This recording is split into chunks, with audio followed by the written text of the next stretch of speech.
Listen up. This just in. All the gossip. The Rumor Report. Gossip. With Angela Yee. It's the Rumor Report. The Breakfast Club. Well, Young Miami is going to be hosting a new series called Carisha Please. It's a talk show featuring sit-downs with some of rap's biggest talents. And the debut episode is actually today at 5 p.m. Eastern. Diddy will be joining Young Miami, a.k.a. Carisha. I know she don't like being called Carisha, but calling the show Carisha Please means everybody's going to walk up to her and call her Carisha for real. Maybe she's on it Here now. Here's what that trailer sounds like. So you ready to get in the smoke? Yeah, get to some. So when you woke up and we was shrimping, what it was about? I mean, it just. So what we is? What you like about me? Like why you with a city girl? Yeah. Hold on. It ain't no hold on. Do you like making love of Chinese food or American? Are you a cheater? You can't think. You gotta just say it. Wow. What? I'm not laughing. When she said cheetah, she meant like cheetah, right? Like cheating, not like the animal, right? Yeah, she meant a cheater. Yes. Did they keep the part? I ain't hear the part where she said, "What we is?" That wasn't it. All I know is Young Miami had Diddy like under pressure. Hey, what you like about me?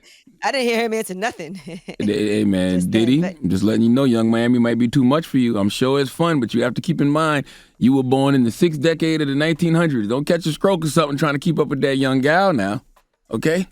I bet Diddy doing all types of cardio he never did before. Running, mad, push-ups, swimming, just to keep up. Well, Diddy did release a statement. He said Revolt is about giving a platform to the most authentic and disruptive voices in hip-hop that move the culture. Young Miami is not only a superstar artist, she's also unapologetically herself and brings a perspective women around the world can relate to, which is why I'm excited to bring her podcast to life. Yes, she is. I cannot wait to watch that. I'll listen to it later. So it's a podcast. All right. Yeah, but it's like a TV show too. So Okay. it's across both platforms. Okay. All right, now Dwayne Wade recently did a sit down and he spoke about the increasing number of laws banning transgender athletes from competing in girls and women's sports. It was at the Time 100 Summit earlier this week. And here's what he had to say about his own daughter, Zaya. And if you're not experiencing this, if you're not living this, and you're just out there signing away and making laws, that's not right. That's a joke. Like, come and live a day in my world with my daughter. Come and see how it is to walk through this world as her. We losing our humane, like we losing the human side of us. As blessed as my daughter is to have parents who can support her, I'm still afraid every moment she leaves our house. And not just because of gun violence, but because of the way that people perceive her. Why are we not educating our kids? Why are we not educating ourselves? You can't close the book on what somebody want and how they feel they are. We're not going to close the book on anyone being gay, bisexual, transgender. We can't close the book on that. And that's like, I just don't understand. I personally don't understand, Poppy. I mean, as a parent, I understand him. I co-sign his parental paranoia. Like, yeah, you always worry about your children, when they leave the house. Especially as a father of 4 black young women, yeah, I worry. So I can imagine how he feels. But what that got to do with women's sports and transgenders playing women's sports? Maybe I need to hear the whole thing in context. That are being passed. And so he's just basically expressing himself about his daughter, Zaya Wade, with all these anti-trans laws. And that's just all kinds of transgender laws being banning transgender people from competing in women's sports to other things as well, all kinds of legislation. And the truth is, you're not going to stop people from feeling how they feel, from being who they are. So why not educate yourself? I totally agree with that. That's true. We shouldn't lump all those things together because there's nuance to everything. I'm sure there's a lot of anti-trans laws that I absolutely would ride with the trans community on. But if you just because you feel like trans women shouldn't play women's sports, that don't mean that you are dismissing all the or you agree with all the other anti-trans laws? Well, yeah, I don't think he was saying that, but they're just saying there's a lot of things happening when it comes to legislation. So, of course, he worries about his own daughter. Absolutely. In general. As he should. He's a father. All right. Now, Jennifer Lopez, her halftime documentary opened the Tribeca Film Festival.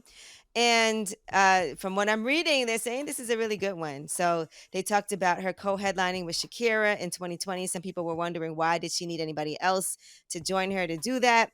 And in this documentary, you can see everything that was happening behind the scenes. And so you can tell that she was a little annoyed about that happening to happen and her longtime manager, Benny Medina, said it was an insult to think that you needed two Latinas to do the job that one artist historically has done. And so you can see them on Zoom together, Shakira and J.Lo, trying to make the best of not so super situation. But there was a little bit of friction at rehearsals and everything. So that is one of the documentaries that opened up the Tribeca Film Festival halftime. It's also reveals that J.Lo fought with the owner, with the NFL over using children in cages to send a political message about former President Donald Trump putting migrant children into detention camps. And Benny Medina said the NFL had a real concern about making a statement about immigration. So they asked her to remove the cages the day before the Super Bowl, and she didn't back down and said, we're not changing the show. Interesting. Did J.Lo and Shakira have a song together? I don't remember.